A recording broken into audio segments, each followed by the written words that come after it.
Okay. So thank you ma'am. அவங்க ப்ரிலிம்ஸ்க்கு explain பண்ணாங்க இல்லையா? ஸோ ப்ரிலிம்ஸ் பற்றி உங்களுக்கு ஓரளவுக்கு என்னென்ன ஒரு ஐடியா கிடைச்சிருக்கும் இல்லையா? ஸோ ப்ரிலிம்ஸ் வந்து எத்தனை பேப்பர் இருக்குது? 2 paper. First paper is about second paper okay. CSAT எவ்வளோ क्वेश्चंस? 18 to எவ்வளோ? 2.5 200 மார்க்ஸ். குவாலிஃபைங் நேச்சர் எவ்வளோ மார்க்ஸ்க்கு தேவைப்படும்? 67 which means எவ்வளோ क्वेश्चंस எழுதலாம்? எவ்வளோ क्वेश्चंस கரெக்ட் ஆகும் சொல்லுங்க? பேசிக் மேத்ஸ் எவ்வளோ क्वेश्चंस கரெக்ட்டா எழுதுனா you will get 67. do math எடுங்க. ட்ரை பண்ணி பேப்பர் சால்வ் பண்ணுங்க. எவ்வளோ क्वेश्चंस கரெக்ட்டா எழுதுனா 67 வரும். ஒரு क्वेश्चनக்கு 2.5 மார்க்ஸ். அப்ப எவ்வளோ क्वेश्चंस எழுதுனா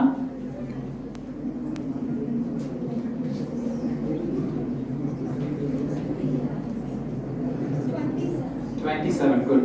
Okay, so 27 questions கரெக்ட்டா எழுதுனா you will get. But ஆனா we have a negative marks. கரெக்ட்டா? so negative marks இருக்குறதால நீங்க 27 questions கரெக்ட்டா போட்டு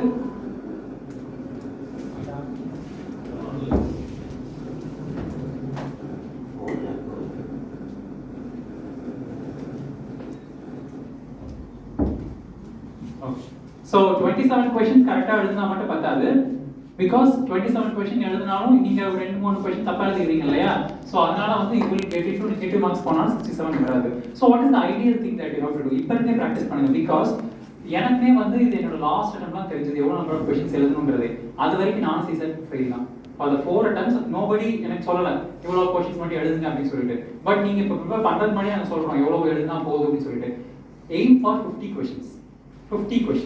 80 questions இருக்கும். and that is not just about maths. Ma'am சொன்னாங்க மேத்ஸ் மட்டும் இல்ல, காம்ப்ரிஹென்ஷன் இருக்கு, இங்கிலீஷ் தேவைப்படும். நீங்க படிச்சு பார்த்துட்டு இங்கிலீஷ் क्वेश्चंस இருக்கும், அதை நீங்க வந்து சால்வ் பண்ணணும். அப்புறம் ரீசனிங்னு சொல்லுவோம். ரீசனிங்னா என்ன? நீங்க பேசிக்கா இருக்குல்ல, அதாவது இவரோட அப்பா வந்து அவரோட தாத்தாவா இருப்பாரு அப்படின்ற மாதிரிலாம் போட்டு ஒரு 2-3 क्वेश्चन கேட்பாங்க இல்ல? ஸோ அந்த மாதிரி இருக்கும். பேசிக்கா சில ரீசனிங்ஸ்லாம் இருக்கும். நீங்க நம்பர்ஸ் வச்சு நியூமரல்ஸ் வச்சு போடுறது, ஏனா 1 பீனா 2 அந்த மாதிரி போடுறது. ஸோ இதெல்லாம் நீங்க பாத்தீங்கன்னா தெரிய வரும். ஓகேவா? ஸோ நீங்க எவ்வளவு क्वेश्चन அட்டெண்ட் பண்ணணும்? 50 questions. அதுல எவ்வளவு questions கரெக்ட்டா அட்டெண்ட் பண்ணலாம்? இப்போ நீங்க சொல்லுங்க 50 questions அட்டெண்ட் பண்றீங்க. in order to get 67 எவ்வளவு questions கரெக்ட்டா எழுதி எவ்வளவு questions தப்பானா you will get 67. do a math. 50 questions you are attempting. ஓகேவா? எவ்வளவு questions, எவ்வளவு number of questions into 2.5 போடுங்க minus தப்ப for example say ஒரு 40 questions வச்சுக்கோங்க. 40 questions into 2.5 எவ்வளவு? 40 into 2.5 is equal to 100. so மிச்ச 10 questions ராங்க. 10 into 0.88 எவ்வளவு? something or 9 அப்படி வருமா? so 100 minus 9 91. so 91 is a huge score. 67 எடுத்தாலே போதும். so இப்போ do a simple math. எவ்வளவு பண்ணா 67 around 67 68 வரும். எவ்வளவு number of questions கரெக்ட்டா எழுதலாம்? if you are attempting 50 questions எவ்வளவு number of questions கரெக்ட்டா எழுதணும்? 35. okay, so 35 or 33 ah? 35 ah? not sure. okay fine. so around 35 which means 15 question நீங்க தப்பா எழுதினா கூட 35 question if you are getting it right you will get into. so CSAT பத்தி பெருசா தேவைப்படாது. and நான் மேம் சொன்ன மாதிரி மேத்ஸ்னால நிறைய பேருக்கு பயம் அப்படி சொன்னாங்க. அப்படியே எனக்கும் அந்த பயம் இருந்தது. எப்போனா when I was in 12th என்னோட சார் வந்து நோ எனக்கு மேத்ஸே வராது அப்படி சொன்னதுல எனக்கு ஒரு பயம் ஆயிடுச்சு. But I scored 197 my maths. ஆனா அந்த ஒரு பயம் நம்ம கிட்ட வந்து வந்துரும். when somebody discourages us நம்மளால முடியாதுன்னு சொல்லிட்டாங்கன்னா உண்மையாவே நம்மளால முடியாது அப்படி நம்ம நம்ப ஆரம்பிச்சிரோம். so it's not like that. ஓகேவா? இது and இங்க வந்து நமக்கு வந்து IIT மேத்ஸ் தான் கேட்க மாட்டாங்க, பேசிக்கா தான் கேட்பாங்க. நீங்க பேசிக்கான மேத்ஸ் மட்டும் தான் கேட்பாங்க. IIT மாதிரி JEE மாதிரி நீட்ல கிடையாது மேத்ஸ். சோ அந்த மாதிரி வந்து பெருசா கேட்க போறது இல்ல. சோ மேத்ஸ் பத்தின ஃபோபியாவை ஃபர்ஸ்ட் எடுங்க. the first thing நீங்க என்ன பண்ணணும்? மேத்ஸ் பத்தின ஃபோபியா எடுக்கணும். ரெண்டாவது இங்கிலீஷ் பத்தின ஃபோபியா. நம்ம எல்லாரும் நினைச்சுப்போம் ஏதோ ரொம்ப ஆக்ஸ்போர்ட் இங்கிலீஷ்ல கேட்பாங்க, அப்படிலாம் இருக்காது. சிம்பிளா நீங்க சிவில் சர்வீஸ் படிக்கும் போதே நிறைய இங்கிலீஷ்ல தான் ஆல்மோஸ்ட் ப்ரிப்பேர் பண்ணுவீங்கல்ல, இங்கிலீஷ்ல தமிழ்ல ப்ரிப்பேர் பண்றது ஐடியா இருக்கா? எனிபடி தமிழ்ல ப்ரிப்பேர் பண்றது ஐடியா இருக்குதா? என்டையரா இஸ் தேர் எனிபடி? இல்ல. சோ இங்கிலீஷ்ல தான் ப்ரிப்பேர் பண்ண போறீங்க. சோ ஆட்டோமேட்டிக்காவே நீங்க இங்கிலீஷ் புக்ஸ் படிப்பீங்க, நீங்க நியூஸ் பேப்பர் ரீட் பண்ணுவீங்க, ஏதாவது நியூஸ் பேப்பர். சோ அதுல உள்ள பேசிக்கான சில இங்கிலீஷஸ் தெரிஞ்சுக்கிட்டாலே you will know. ஓகேவா? சோ இந்த மாதிரி பேசிக்கா இங்கிலீஷ் ஒரு passage கொடுத்தானா அந்த passageல அவங்க என்ன சொல்ல வராங்க அது தெரிஞ்சா போதும். you will arrive at an English comprehension will be easy. So அதான் வந்து CSAT சொல்லணும்னு நினைச்சது. so always have this mindset 50 questions அப்படிங்கறத மைண்ட் செட் வச்சுக்கோங்க. அண்ட் தென் ஜிஎஸ்க்கு பொறுத்தளவு நீங்க ப்ரிப்பரேஷன் உள்ள போனதுக்கு அப்புறம் you will get into more things. ஓகேவா? ஸோ நெக்ஸ்ட் நம்ம வந்து மெயின்ஸ்க்கு போயிடலாம். ஸோ மெயின்ஸ் கன்சிஸ்ட் ஆஃப் ஒரு கிட்டத்தட்ட வந்து 4 ஜிஎஸ் பேப்பர்ஸ் இருக்கும். General studies 1, general studies 2, 3 and 4. 4 general studies paper இருக்கும் அண்ட் தென் ஒரு எஸ்ஸே. ஓகேவா? ஸோ இதுக்கப்புறம் என்ன இருக்கும்னா 2 ஆப்ஷனல் பேப்பர் இருக்கும். ஸோ மொத்தம் எத்தனை சப்ஜெக்ட்ஸ்?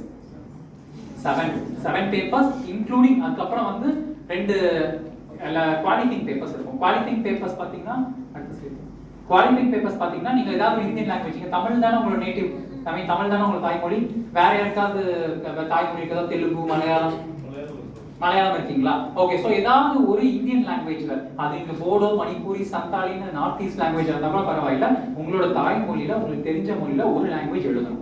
அது குவாலிஃபைங் நேச்சர், அதாவது ஜஸ்ட் பாஸ் ஆகும். ஏன்னா உங்களுக்கு வந்து தமிழ்ல ஏதாவது ஒரு இந்திய மொழி எழுத தெரியுது. ஏன்னா நம்ம இந்திய நாட்டில் தான் நம்ம பிறந்திருக்கோம். ஸோ இந்திய மொழி தெரிஞ்சாதான் நம்ம அட்மினிஸ்ட்ரேட்டர் இருக்க முடியும். ஸோ அதுக்காக செக் பண்ணுவாங்க. So Indian language. ரெண்டாவது இங்கிலீஷ். அந்த இங்கிலீஷ் பேசிக் தான். நீங்க நம்ம ஸ்கூல்லேயே படிச்சிருப்போம் 10th ஸ்டாண்டர்ட் 12th ஸ்டாண்டர்ட்ல இந்த ப்ரீசிக்ஸ் ரைட்டிங் எழுதுங்க, ஒரு சும்மா ஒரு காம்பரேட்டிவ் கொடுத்தா வாஸ்ட் பத்தி கீழே கொஸ்டின் எழுதுங்க, இந்த மாதிரி கேட்பாங்க. சும்மா ஒரு மீனிங்ஸ் எழுதுங்க, ஆப்போசிட்ஸ் எழுதுங்க, இதான் கேட்பாங்க. அது ஈஸியா எழுதிடலாம். ஸோ இந்த 2 பேப்பர்ல மோஸ்ட்லி வந்து உங்களுக்கு பெரிய டிஃபிகல்ட்டிஸ் இருக்காது. ஓகேவா? பட் முந்தின சொல்லிடுவாங்க அந்த முக்கியமான பேப்பர்ஸ். இது வந்து குவாலிஃபைங் பேப்பர். ஸோ வந்து உங்களுக்கு மெயின்ஸ் வந்து கணக்கில் வந்து மார்க் எடுத்துக்க மாட்டாங்க. ஃபார் எக்ஸாம்பிள் இப்போ வந்து நமக்கு வந்து ப்ரிலிம்ஸ் மார்க் வந்து எந்த ஸ்டேஜ்லையும் ஃபைனல் ரேங்கிங் எடுத்துக்க மாட்டாங்க. மெயின்ஸ் மார்க்ஸ் தான் எடுத்துப்பாங்க. ஓகேவா? ஸோ மெயின்ஸ் மார்க்ஸ் தான் வந்து நமக்கு வந்து ஃபைனல் ரேங்கிங் எடுத்துப்பாங்க. Mains and interview.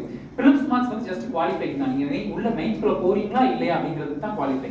ஸோ அதை பத்தி நீங்க வந்து ஜஸ்ட் நீங்க அந்த கட் ஆஃப் கிளியர் பண்ணிட்டு உள்ள போனாலே போதும். அந்த ஓபிசியா இருந்தா ஓபிசி கட் ஆஃப், இல்லாட்டினா நீங்க ஏதாவது கேட்டகரி, நீங்க ஜெனரல் கேட்டகரி இல்ல எஸ்சி எஸ்டி என்ன கேட்டகரியில வரணும், அந்த கேட்டகரி கட் ஆஃப் நீங்க கிளியர் பண்ணாலே you will get into mains. ஓகேவா? பட் மெயின்ஸ் இஸ் ஃபார் எதுக்காக? ரேங்கிங்க்கு, சர்வீஸ் அலோகேஷன் எல்லாமே இந்த மெயின்ஸ் பொறுத்தா இருக்கும். ஸோ மெயின்ஸ் பாத்தீங்கன்னா GS 1 2 3 4 இருக்குது. ஸோ இது நீங்க எல்லாமே ஆல்ரெடி ப்ரிலிம்ஸ்ல படிச்சிருப்பீங்க. சில விஷயங்கள் மட்டும் தான் படிச்சிருக்க மாட்டீங்க.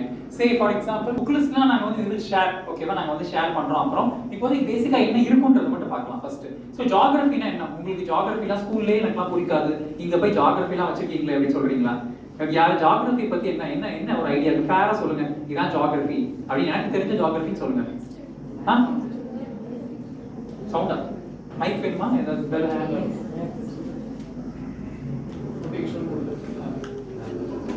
எஸ் சொல்லுங்க.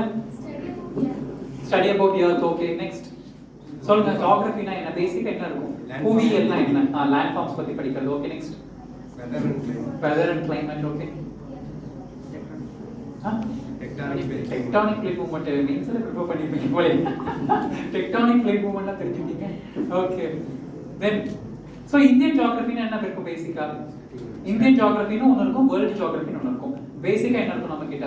என்னென்ன ரிசோர்சஸ் எங்க இருக்குது? ஏன் ஜியோகிராஃபி படிக்கணும்? நம்ம ஜெனரலா நிறைய பேர் கேட்பாங்க, சே என்னடா இது ஐஏஎஸ்க்கு எதுக்கு ஜியோகிராஃபி ஹிஸ்டரி எல்லாம் அப்படின்னு கேட்பாங்க. பேசிக்கா அந்த மைண்ட் செட் வந்து நிறைய பேர் கேட்டிருக்கோம். நான் ஃபர்ஸ்ட் அது ஏன்னு சொல்றேன். when you why geography is needed for an IAS, IPS, IRS, IFS யாராவது எடுத்துப்பாங்க. why geography is needed unless இப்போ எனக்கு சேலத்துல இருந்து சென்னைக்கு போறதுக்கு எனக்கு வழி தெரியல. how do I know? how எப்படி நான் ஒரு அட்மினிஸ்ட்ரேட்டரா நான் போயிட்டு இது பண்ண முடியும்?